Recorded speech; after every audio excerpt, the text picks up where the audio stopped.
His first question: did the Bears miss out on C.J. Stroud? That was the start of Mark Potash's column on the Chicago Sun-Times. And, we spent a lot of last night's show, Bears Night in Chicago, talking about how good C.J. Stroud looked against the Bengals. And that's now 2 weeks in a row that C.J. Stroud and the Texans have won games and won games at the end. They're an exciting young team.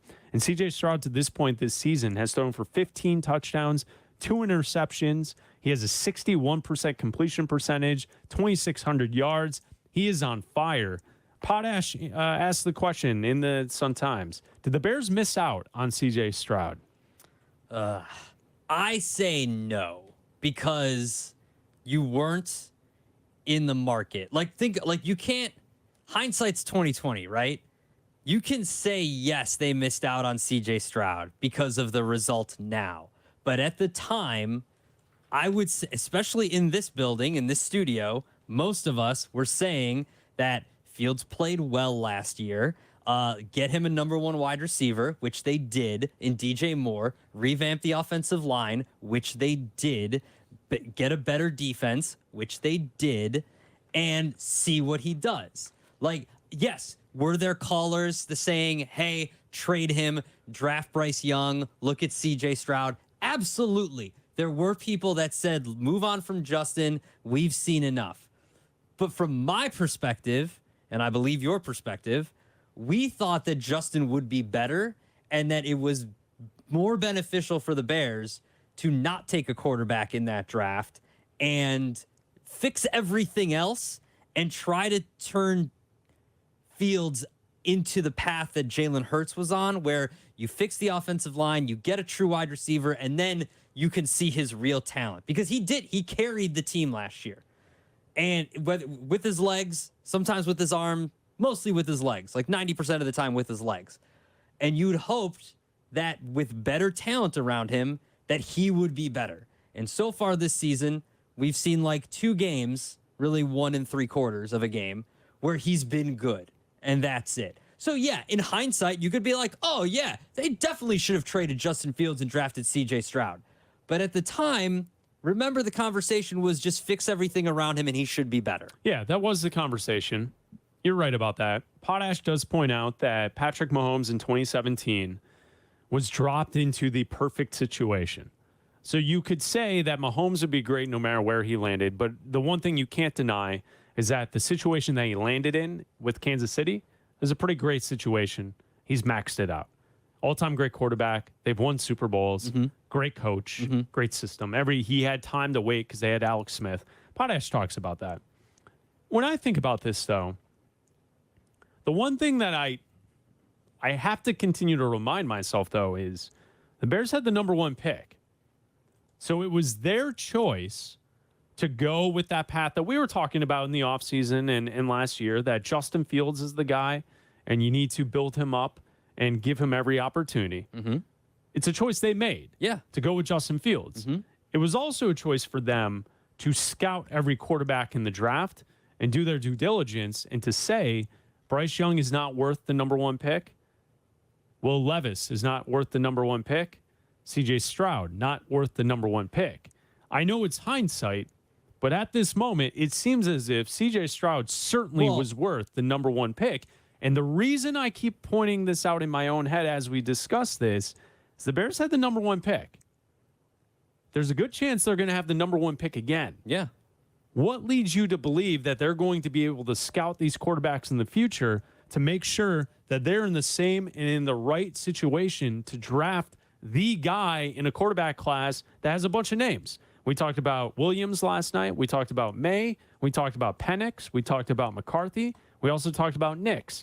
Those are 5 quarterbacks. How do we have the faith that Ryan Poles is going to select the right guy when he passed up on C.J. Stroud, who's a guy who seems to be the guy? Well, you see what I'm saying? They had the number 1 pick. They could have had him if they wanted to. I understand that. But also, 2 things.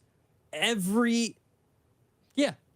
analyst that we talk to, all of our draft friends that we talk to beforehand, before the draft, even the ones that Waddle and Sylvie talked to, and Todd McShay and Mel Kiper Jr., all said that if Justin Fields was in last year's draft, he would be the number 1 pick. He would be hands down the number 1 pick. He is better than all of these quarterbacks, is what they all said. So everything, and I believe that they talk to scouts and they talk to everybody and they do all of their homework, and everyone that they talk to believe the same thing. Also, in trading out of the first pick, they gave themselves the safety net of having 2 first-round picks, and if it didn't work out, you move up and you get the quarterback you want, or you hope that the Panthers are bad, which they are. They're the worst team in the NFL right now, and you just get the number 1 pick again. Like, that just could work out that way, right? Or number 2 or whatever what they end up with, right? So, yes, sure, in hindsight, they could have. I also believe that there's going to be different eyes this year. I think that, yeah, Ryan Poles' eyes are the same. It's still Ryan Poles. I understand it's Ryan still Poles. Here. But if you bring in a new coach who's going to be offensive mind, I can without a shadow of a doubt guarantee that if they bring in a head coach, it's going to be an offensive minded head coach. It's going, because that's what they've done. They went from Lovey to Tressman to Fox to Nagy to Eberflus, and now you're going back and forth. You're playing tennis here, ping pong, whatever you want to do. You're going back and forth.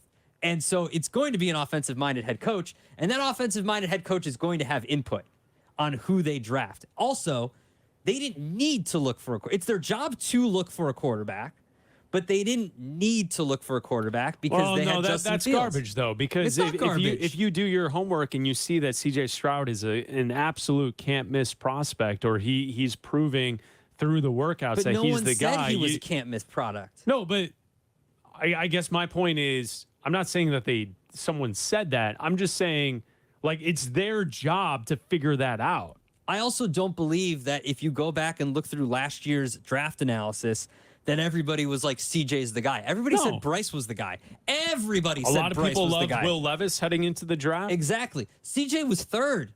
Yeah, in some spots. Yeah. Same. In a lot of spots. Yeah. Second or third in a lot. He was not number 1. And so if they had done their homework, they might have ended up trading Fields and having Bryce Young, and then we'd have an undersized quarterback that's throwing 1,000 interceptions. Vince and Roselle, you're on ESPN 1000. What's up, Vince? Hey, how you doing, guys? Weighing in on this conversation. Going back to last year, and this ultimately goes down in terms of hiring the right people, right? When you ask about draft analysts, that Bryce Young was a number 1 quarterback was a consensus last year, and the consensus was Justin Fields is the guy in Chicago, and the quarterbacks coming out in last year's draft were not the answer. Well, those guys are analysts for a reason, and there's a reason why Nick Caserio right now is a GM in the Texans. Personally, I don't know how you guys feel about it. It seems like it's yet another quarterback that we passed up on, a la Patrick Mahomes, a la Aaron Rodgers, that we're going to have to watch again for the next 5 years, unless we draft a better talent next year's draft. This leads me to my question. So, looking at this year's draft in 2024, are you guys confident as terms of prospects that any of them are better than C.J. Stroud? At the moment, in my opinion, the answer is no. I'm not sold on Caleb Williams. I'm very concerned about his operating as a machine in the pocket. I'm not very confident in his character traits as well off the field. And Drake May hasn't shown enough saying that he's better than C.J. Stroud. Just wanted to weigh in on your thoughts there. Yeah, thanks for the call, Vince. What do you think of that? I think it's kind of flawed logic, and no disrespect to Vince whatsoever. I think that it's flawed logic to see someone perform in the NFL and say that I don't think he's better than that. I think he's better than everyone in the draft, because we don't know. Look, C.J. Stroud could fall off a cliff in the second half, right? Like he could. He could have a horrible second year. Like, we don't know. You've seen him play X amount of games, and he's played really well. I'm not saying that he's going to decline. He could just keep getting better and better and better, and that's great. But, one, the Bears weren't in the market for a first-round quarterback. They just weren't. They told you they weren't when they traded the pick. Ryan Poles is saying he wanted to trade the pick at the Combine. Like, there's no, they weren't in the market. Well, couldn't you twist that and say the assessment of Justin Fields was flawed from Poles and the Bears to begin with? It might have been, but I also thinking think that he was going to take an extra step here. Yeah, but that's why they had 2 first-round picks this year. Like, that's why they set themselves up perfectly with the safety net of having 2 first-round picks. I just think it's flawed to say, oh, well, this guy's great in the league, when last year everybody didn't know he was. Everybody thought that he was going to be Justin Fields. The same thing. Oh, Ohio State quarterbacks aren't good in the NFL. No one saw this coming from C.J. Stroud except for the Texans. That's it. And I bet you if the Texans had the first overall pick, they would have taken Bryce Young. Did the Bears miss out on drafting C.J. Stroud number 1 overall?